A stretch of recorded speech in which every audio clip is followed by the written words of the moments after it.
Hello guys, welcome back to our YouTube channel. आज की class में हम डिस्कस करने वाले हैं मेटल और नॉन मेटल्स, जो था हमारा चैप्टर, उसी का एक टॉपिक। ठीक है जी, आपके साथ मेटल्स और नॉन मेटल्स में डिस्कस हो चुकी हैं मेटल की प्रॉपर्टीज, नॉन मेटल की प्रॉपर्टीज, मेटल की केमिकल और फिजिकल दोनों डिस्कस हुई हैं। ऐसे ही आपके साथ नॉन मेटल की हुई हैं। ठीक है, आज की क्लास में हम डिस्कस करेंगे कि हमारे मेटल्स और नॉन मेटल्स रिएक्ट कैसे करते हैं, ये आपस में भी कैसे रिएक्ट करते हैं और नॉन मेटल्स के साथ भी कैसे रिएक्ट करते हैं। ठीक है जी, केमिस्ट्री में आपको अच्छे से पता है कि हमारी जो केमिस्ट्री की दुनिया है उसमें जो हमारे ये एलिमेंट्स हैं ये आपस में रिएक्ट करते हैं टू बिकम स्टेबल, राइट। अब ये स्टेबिलिटी कैसे अटेन होती है, ये सब चीजें आपके साथ इस लेक्चर में डिस्कस की जाएंगी। ठीक है, चलिए स्टार्ट करते हैं। So the very first topic is how metals and non metals react. जब मेरा एक मेटल, अच्छा ये मेटल और नॉन मेटल रिएक्ट कर रहे हैं, ये एक्चुअल में एटॉमिक लेवल की बात हो रही है। आपको एटम की डेफिनेशन अच्छे से पता है, आपने क्लास 9th में या कहीं और भी पढ़ी होगी। तो हमारा जो एटम होता है वो क्या होता है? It is the smallest particle that take parts in a chemical reaction. So we are talking about the atoms of element. अगर मैं आयरन बोलता हूं तो आयरन मेरा मेटल की कैटेगरी में आता है, राइट। आप फिजिकल प्रॉपर्टीज से जज कर सकते हैं। तो आयरन का एटम रिएक्ट करेगा। हम बेसिकली जो रिएक्शंस पढ़ने वाले हैं वो सारे के सारे क्या हैं? एटॉमिक लेवल पे हैं। Agree? So let's begin.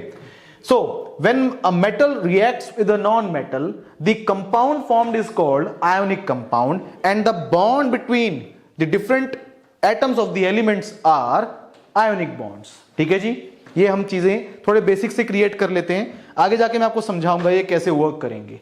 So my point was कि मेरा जब एक मेटल एक नॉन मेटल से रिएक्ट करेगा तो क्या बनने वाला है? आपका एक ionic compound, right. In the same way जब मेरा एक नॉन मेटल से रिएक्ट करेगा तो मेरा क्या करने वाला है? एक कोवलेंट कंपाउंड। अब ये चीज दोनों सुनने के बाद हमारे माइंड में जरूर एक क्वेश्चन स्ट्राइक करता है। ठीक है, सबके माइंड में करता है कि जी मेटल की नॉन मेटल के साथ बात हो गई, नॉन मेटल की खुद के साथ भी बात हो गई, non metal plus non metal. अगर मेटल और मेटल हो तो देखो जी, ये चीज आपके फिलहाल सिलेबस में नहीं है, हाउएवर आप हायर क्लासेस में जाएंगे तो आप जरूर इस चीज को पढ़ेंगे। मेटल्स और मेटल्स आपस में जो बॉन्ड बनाते हैं उनको मेटेलिक बॉन्ड्स कहा जाता है। ठीक है, अब मेरे पास सपोज कीजिए, मान लीजिए कि ये पेन है, ये आयरन का है, तो इसमें आयरन का एटम नेबरिंग आयरन के एटम के साथ सबके सब अटैच होंगे और फिर ये इतनी बड़ी शेप देंगे। तो इनके अंदर जो बॉन्ड्स होते हैं, मेटल का बॉन्ड जो मेटल के साथ ही है, एटम का एटम के साथ है, वो बेसिकली क्या होता है? मेटेलिक बॉन्ड क्या होता है, कैसे बनते हैं, हम हायर क्लासेस में पढ़ेंगे। फिलहाल हम फोकस्ड रहेंगे आयोनिक बॉन्ड्स के ऊपर, that is the ionic compound, और कोवलेंट बॉन्ड्स के ऊपर जो किसमें होते हैं? कोवलेंट कंपाउंड के अंदर। ठीक है जी। So now the question is के व्हाई, भला जरूरत क्या है रिएक्ट होने की, क्या जरूरत है? चलिए हम इसको एक रियल लाइफ एग्जांपल से रिलेट करते हैं। आप और हम पढ़ते हैं, पढ़ाई करते हैं हम लोग, राइट। हम स्पेशलाइज्ड कोर्सेज करते हैं और अल्टीमेटली हमारा लाइफ का गोल क्या होता है? एक अच्छा स्टेबल करियर, राइट। स्टेबिलिटी हमें क्या चाहिए होता है? अपनी लाइफ में स्टेबिलिटी चाहिए होती है। हम ह्यूमंस की लाइफ में वो कैसे आती है कि हम अच्छा पढ़ते लिखते हैं या हम अच्छा कोई बिजनेस कर लेते हैं, एंड एट द एंड हमारे पास वी गेट गुड मनी, हम अच्छा पैसा बनाते हैं और हमारी लाइफ में हम क्या हो जाते हैं? स्टेबल होते हैं। ऐसे ही एटम्स जो हैं हमारे, उनकी लाइफ में भी जो है स्टेबिलिटी पाना चाहते हैं वो लोग। अब वो स्टेबिलिटी कैसे आएगी वो सारे का सारा डिस्कस किया जाएगा हमारे आज के लेक्चर में। सो अब स्टेबिलिटी आएगी आपकी किसके साथ? अगर आप स्टडी करते हैं नोबल गैसेस को, तब आपको जाके पता लगेगा कि स्टेबिलिटी का मतलब क्या होता है, उसके मायने क्या होते हैं। हमारे जो केमिस्ट, बेसिकली जो हमारे साइंटिस्ट केमिस्ट्री में इन्वॉल्व रहते हैं, रिसर्च करते हैं, स्टडीज करते हैं, उनको हम केमिस्ट्स बोलते हैं, राइट। तो हमारे जो साइंटिस्ट हैं उन्होंने नोबल गैसेस, ये भी हमारे एक टाइप ऑफ एलिमेंट्स होते हैं, ठीक है, इनको जब स्टडी किया तो ये पाया गया कि इनके अलावा जो बाकी एलिमेंट्स हैं उनके कंपैरिजन में जो नोबल गैसेस हैं they are the most stable elements. अब जब आपको ये फैक्ट पता लगा तो आपने जानना चाहा कि स्टेबिलिटी कैसे आई। तो let's have a look on the electronic configurations. पहला helium, neon, argon, krypton, जेनन, radon, right. अब अगर आप इनकी इलेक्ट्रॉनिक कॉन्फ़िगरेशंस देखते हैं तो इनके अंदर कॉमन आपको क्या लग रहा है? 8 8 8 8 और 8। ये चीज एक ऐसी कॉमन चीज है जो सभी नोबल गैसेस में देखने को मिलती है एक्सेप्ट हीलियम। हीलियम जो है उसके आउटर मोस्ट शेल में 2 इलेक्ट्रॉन है। ठीक है जी, इसको कहा जाता है डुप्लेट रूल। छोटा एटम है, 2 इलेक्ट्रॉन में स्टेबल हो जाता है। ठीक है, अगर एटम ज्यादा बड़ा है आपका, उसमें बहुत सारे आपके इलेक्ट्रॉन्स हैं, तो जो स्टेबिलिटी का रूल वो फॉलो करते हैं वो क्या है, आउटर मोस्ट शेल में कितने इलेक्ट्रॉन्स होना, 8 होना, और इस रूल को कहा जाता है ऑक्टेट रूल। 2 होना कहा जाता है डुप्लेट रूल। डुप्लेट रूल को आपका हाइड्रोजन और हीलियम ही फॉलो करते हैं, इनके अलावा बाकी जितने भी हमारे पास एलिमेंट्स हैं, चाहे वो नेचुरल हो चाहे वो मैन मेड हो, वो सभी के सभी किस रूल को फॉलो करते हैं, ऑक्टेट रूल को। ठीक है जी। सो नाउ अब ऑक्टेट रूल कैसे बना, हमारे साइंटिस्ट ने घोर अध्ययन से, कड़ी तपस्या से ये पता लगाया कि हमारे जो एटम्स होते हैं जिनके आउटर मोस्ट शेल में 8 इलेक्ट्रॉन्स होंगे वो आपके स्टेबल हैं, और यही हमारा एक कंक्लूजन निकला कि जो बाकी एटम्स की जद्दोजहद है कि वो एक दूसरे से रिएक्ट कर रहे हैं, उसके पीछे जो बेसिक कॉज है, मतलब जो रिएक्शंस का बेसिक कॉज है, एटम्स का आपस में जुड़ जाना, मॉलिक्यूल बन जाना, कंपाउंड्स बनना, उन सभी के पीछे जो रीजन है वो क्या है, स्टेबिलिटी। और स्टेबिलिटी कैसे आएगी भला, नोबल गैस बन के, मतलब आउटर मोस्ट शेल में 8 इलेक्ट्रॉन्स कमा के। ठीक है जी। अब देखते हैं कि हम आउटर मोस्ट इलेक्ट्रॉन्स, जो आउटर मोस्ट शेल है हमारा, उसमें हम कैसे इलेक्ट्रॉन्स को 8 बना सकते हैं। तो हमारे पास 3 रास्ते हैं, एक है बाय गेनिंग, एक है बाय लूजिंग, और एक है बाय शेयरिंग। ठीक है जी।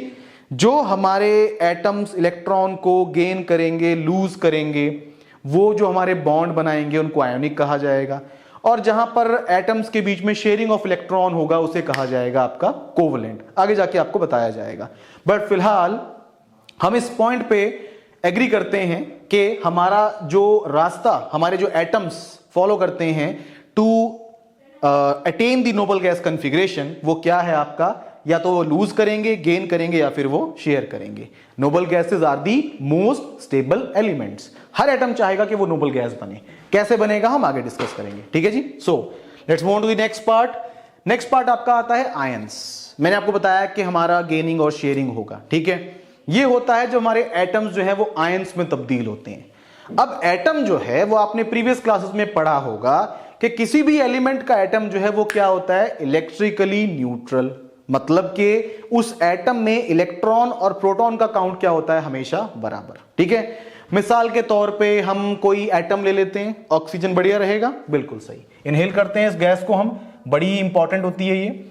इसका एटॉमिक नंबर 8 होता है। अगर आप इसमें इलेक्ट्रॉन देखें तो 8, प्रोटॉन देखें तो आपका 8। तो इलेक्ट्रॉन और प्रोटॉन का चार्ज इक्वल है। इलेक्ट्रॉन को नेगेटिवली चार्ज पार्टिकल कहा जाता है, प्रोटॉन को पॉजिटिवली चार्ज कहा जाता है। तो क्योंकि पॉजिटिव और नेगेटिव चार्ज बराबर है तो जाहिर सी बात है एटम इलेक्ट्रिकली क्या होता है, न्यूट्रल। जब गेनिंग और लूजिंग होगी तब ये एटम न्यूट्रल नहीं रहेगा, ये एक चार्ज पार्टिकल बन जाएगा, और उस चार्ज पार्टिकल को क्या कहा जाता है, आयन। ठीक है जी। अब देखते हैं कि आयन कैसे बना। आयन जो आपका पॉजिटिव चार्ज रखेगा, मतलब जो बेसिकली इलेक्ट्रॉन को लूज कर देगा। प्रोटॉन का इसमें कोई इन्वॉल्वमेंट नहीं होता केमिकल रिएक्शंस में। आपने पढ़ा होगा या आगे जाके आप पढ़ेंगे कि हमारे पास जो एटम होता है उसमें इलेक्ट्रॉन्स उसकी पेरीफेरी में, मतलब न्यूक्लियस के बाहर उनके शेल्स होते हैं, ऑर्बिट्स होते हैं इलेक्ट्रॉन्स उनमें, जैसे हमारा प्लैनेट्स रिवॉल्व करते हैं अराउंड द सन। हम एटम को समझाने के लिए जो हमारा सोलर सिस्टम है उसको एज अ रेफरेंस ले सकते हैं। जो सेंट्रल पार्ट है, जो मेन पार्ट है, वो न्यूक्लियस है, जैसे कि सन।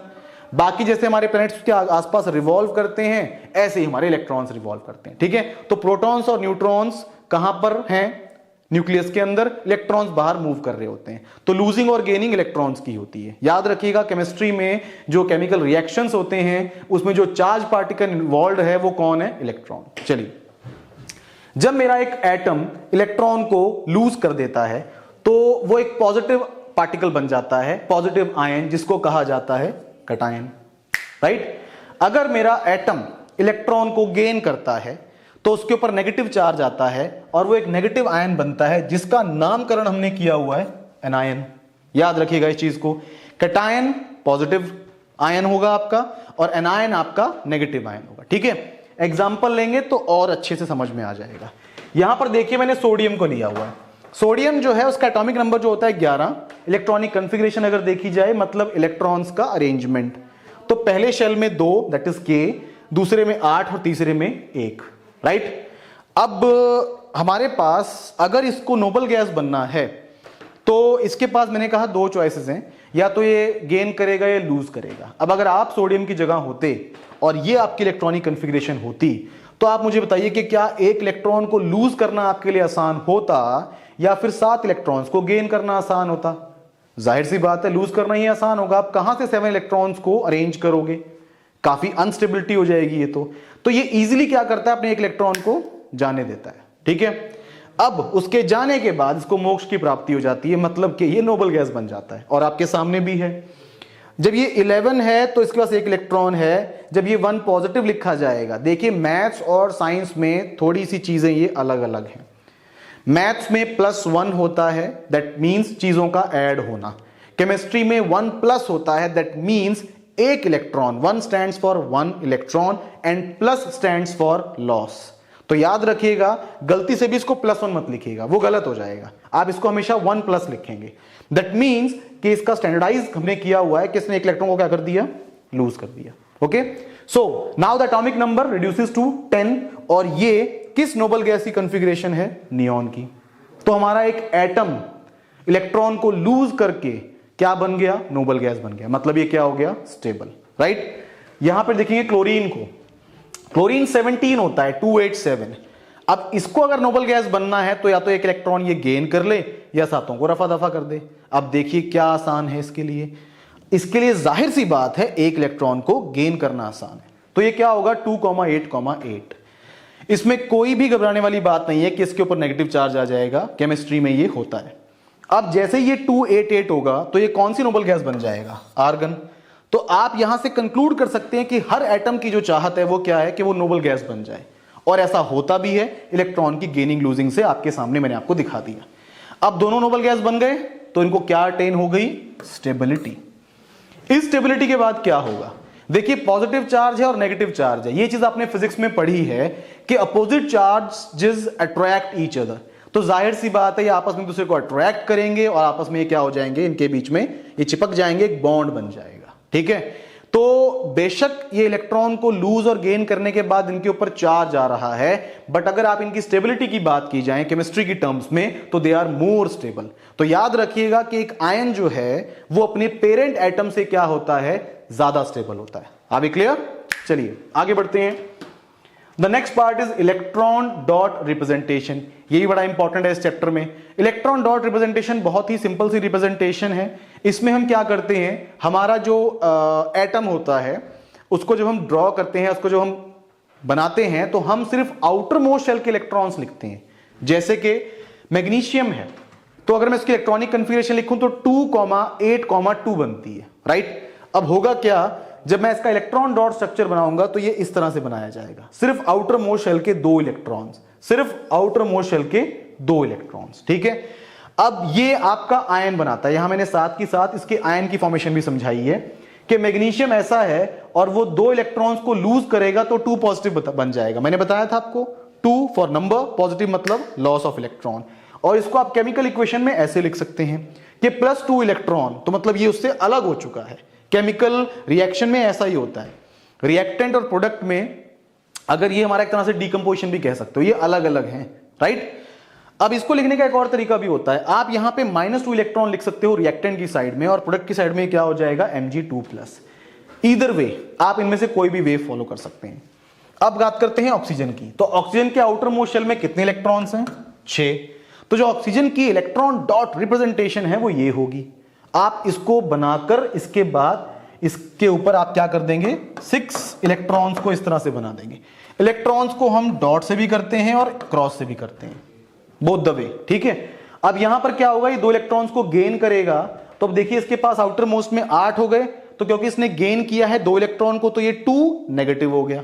2 stands for number and negative stands for gain of electrons. अभी क्लियर? चलिए let's move to the next part and the next part is ionic bond. अब हम उस चीज पे आ गए हैं, हमने आयंस बना लिए, कैटायन बनाया, एनायन बनाया, तो हम इस फैक्ट को डिनाई नहीं कर सकते कि opposite charges attract each other, और इसी का रिजल्ट होता है आयोनिक बॉन्ड। ठीक है, एग्जांपल से इसको और क्लियर कर लेते हैं।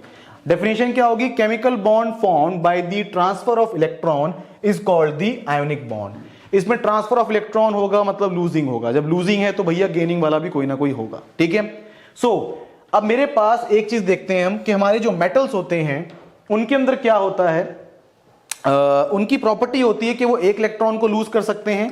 जनरली सारे मेटल्स में ऐसा होता है, या 2 को लूज करेंगे या फिर वो 3 को लूज करेंगे मेटल्स जनरली, ठीक है। तो 1 पॉजिटिव 1 इलेक्ट्रॉन लूज किया, 2 पॉजिटिव 2 इलेक्ट्रॉन, 3 पॉजिटिव 3 इलेक्ट्रॉन। आपको अच्छे से याद होगा कि मेटल्स को केमिस्ट्री में डिफाइन भी ऐसे ही किया जाता है कि the atoms that loses electron, उसको आप क्या बोलोगे, मेटल। और ऐसे ही नॉन मेटल्स के साथ है, वो ज्यादा से ज्यादा 3 इलेक्ट्रॉन्स को गेन करते हैं, या 2 को करेंगे या फिर 1 को करेंगे। जो नॉन मेटल का एटम 3 इलेक्ट्रॉन्स को गेन करेगा, जाहिर सी बात है उसके पास खुद के पास आउटर मोस्ट शेल में कितने होंगे, 5, ऐसे ही 6 और ऐसे ही 7, ठीक है। मतलब यहां पर मेटल की वैलेंसी और वैलेंस इलेक्ट्रॉन अलग अलग होते हैं, ये आपको याद होगा। मेटल्स के केस में जो वैलेंसी वही वैलेंस इलेक्ट्रॉन्स, यहां पर थोड़ा सा डिफरेंट होता है। अब मेरे पास एक पॉजिटिव आयन बन गया, एक नेगेटिव आयन बन गया। मैंने आपको बताया कि opposite charges attract each other, तो जाहिर सी बात है ये एटम्स आपस में कंबाइन होंगे और इनके बीच में क्या बन जाएगा, बॉन्ड बन जाएगा। उस बॉन्ड के चलते जो आपका कंपाउंड फॉर्म हुआ वो कौन सा हुआ, आयोनिक कंपाउंड।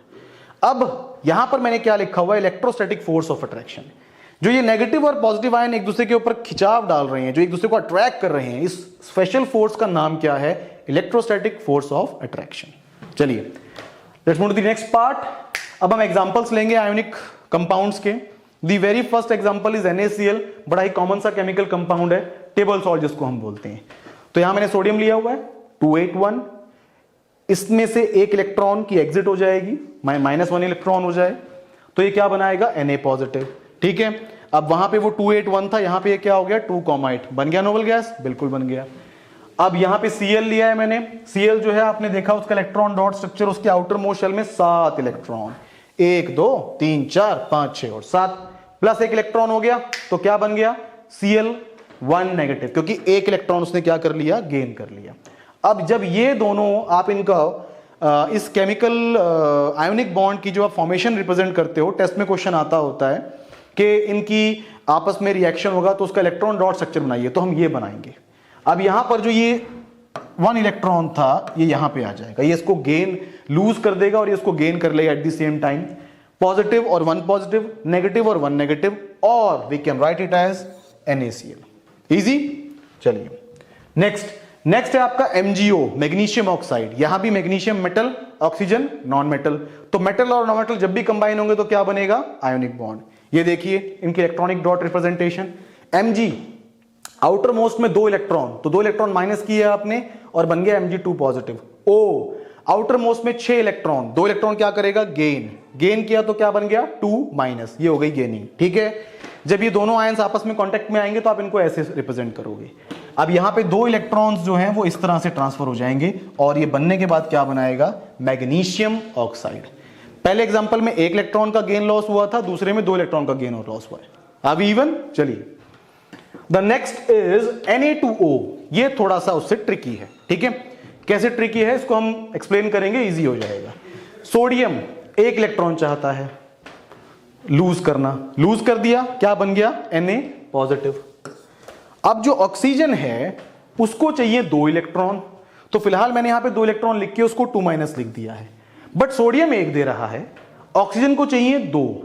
तो इस चीज को जस्टिफाई करने के लिए अगर मैं केमिकली लिखूं तो मैं इसको ऐसे लिखूंगा, 1 इलेक्ट्रॉन ये सोडियम देगा और दूसरा इलेक्ट्रॉन ये सोडियम देगा।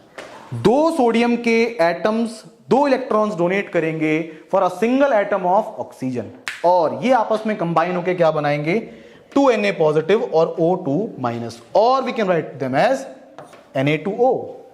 क्लियर है। चलिए नेक्स्ट एग्जांपल है आपका MgCl2।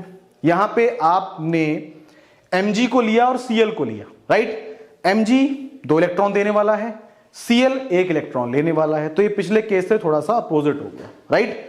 यहां भी देख लेते हैं, ये 2 इलेक्ट्रॉन देके 2 पॉजिटिव बन जाएगा, ये 1 इलेक्ट्रॉन लेके 1 नेगेटिव हो जाएगा। अब मैग्नीशियम 2 इलेक्ट्रॉन देने वाला है और आपका क्लोरीन 1 इलेक्ट्रॉन लेने वाला है, तो होगा क्या, ये आपस में जब बॉन्ड बनेगा तो Mg 2 इलेक्ट्रॉन जब देगा तो उसके लिए 2 Cl के आपको क्या चाहिए होंगे, एटम चाहिए होंगे, and in this way Mg2 positive 2 Cl- will give MgCl2, right. तो ये थे हमारे आयोनिक कंपाउंड्स। आई होप आपको क्लास में जो करवाया गया समझ में आया होगा, आपको मजा आया होगा इसको पढ़ने में, ठीक है जी। चलिए मिलते हैं नेक्स्ट क्लास में, ओके, दैट्स ऑल।